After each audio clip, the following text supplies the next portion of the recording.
God can call and rescue anyone. And we see this in Acts chapter 9. This is the second episode, second summary of chapters in Acts that we are doing as we go through the whole book on Sunday morning, but take some looks at other passages that we won't be able to get to on Sundays. And in Acts chapter 9, we see that God can call and rescue anyone he wants. What we see in verses 1 through 31 of chapter 9 is a conversion of Saul, better known as Paul, who writes a majority of the New Testament apart from the Gospels. And Saul was a Pharisee. He was a passionate Jewish leader and teacher, but he was leading a persecution against followers of the way. And that was a way that Luke, at least in the book of Acts, refers to the early Christians, people who had put their faith in Jesus Christ of Nazareth as the Messiah. Jesus of Nazareth was the Christ. And so Saul is on his way to Damascus. A light appears and Jesus calls out to him and asks him, "Saul, Saul, why do you persecute me?" And it's interesting because Saul is not persecuting the physical Jesus. He's persecuting the followers of Jesus out of apparently good intentions to preserve his tradition and faith, but he's actually persecuting Jesus.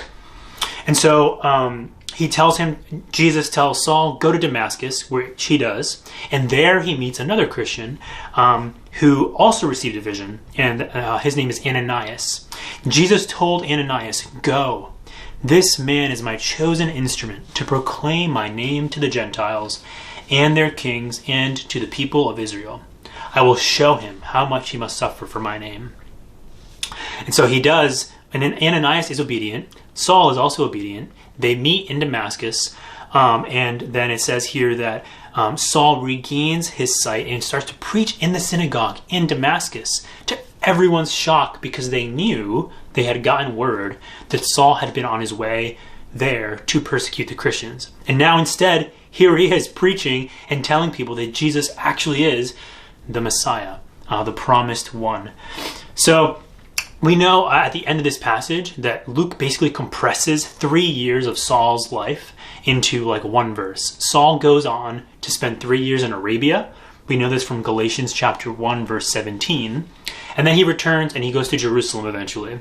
And in Jerusalem, he's only able to stay for 15 days before a plot is hatched to kill him, because his former fellow leaders and Jewish teachers were very much opposed to the movement of Jesus. And here is Saul, the one who was leading the persecution, now evangelizing and telling others to put their trust and belief in the resurrected Jesus. So again, God can call and rescue anyone he wants, including this Saul, who, if you remember a few chapters earlier, personally oversaw the stoning of a Christian. The disciples needed to trust God and welcome him back in, which I think is also another takeaway for us, which is that Ananias and the disciples needed to trust in God's mercy, that he could actually rescue this person, and they needed to open up themselves to meeting with Saul. A risky move, but one that ultimately drove the mission of God forward throughout the whole empire through Saul and his companions.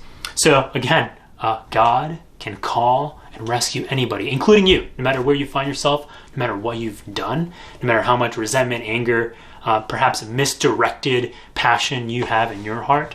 God can rescue you. All right, I hope that's an encouragement, and stay tuned for the end of chapter 9 and chapter 10.